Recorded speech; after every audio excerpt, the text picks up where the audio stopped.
तर आज बिग बॉसच्या घरामध्ये महाराष्ट्राचा धक्का होणार आहे आणि याच्यासाठीच आज पत्रकार परिषद घरामध्ये आहे आणि त्यांना पडलेले प्रेक्षकांचे वेगवेगळे जे प्रश्न आहेत ते इकडे ते सदस्यांना विचारणार आहेत आणि सदस्य देखील त्याची उत्तरं देत आहेत का हे आज आपण एपिसोडमध्ये पाहणार आहोत। तर पहिला प्रश्न हा डीपी दादांसाठी आहे की तुम्हाला अभिजितचा प्रॉब्लेम आहे का, कारण प्रत्येक वेळेस अभिजित बद्दल डीपी दादा अंकिताशी डिस्कस करताना दिसतात, त्यांच्याविषयी त्यांना प्रॉब्लेम आहेच आणि आज ते मान्य सुद्धा करणार आहे। तर दुसरा प्रश्न आहे शो संपल्यानंतर अरबाज आणि निक्कीचं तेच नातं राहील का, म्हणजे अरबाजला निक्कीबद्दल जास्तच इमोशन्स आहेत तर ते तसेच राहतील का, असा प्रश्न इकडे अरबाजला विचारलेला आहे।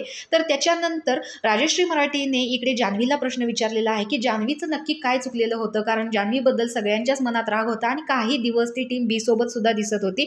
तर चौथा प्रश्न हा सूरजसाठी होता की सूरजचा गेम या घरात दिसतच नाहीये, त्याच्यामुळे सूरजचा गेम कधी दिसणार। तर दुसरा प्रश्न आहे तो निक्कीसाठी, कारण अरबाज या घरातून बाहेर जाईल म्हणून निक्की अरबाजला वाचवण्यासाठी प्रत्येक वेळा नॉमिनेशन पासून अरबाजला वाचवण्याचा प्रयत्न करते। अरबाज या घरातून गेला तर निक्कीला हा गेम खेळताना खूप अवघड जाणार आहे, त्यामुळेच निक्कीचे हे प्रयत्न चालू असताना दिसतात, कारण ती फक्त अरबाजचा गेमसाठी वापर करते। तर महाराष्ट्राचा हा धक्का बघायला विसरू नका। अशाच बिग बॉसच्या नवनवीन अपडेट्स पाहण्यासाठी आपल्या चॅनलला सबस्क्राईब करा। तोपर्यंत बाय।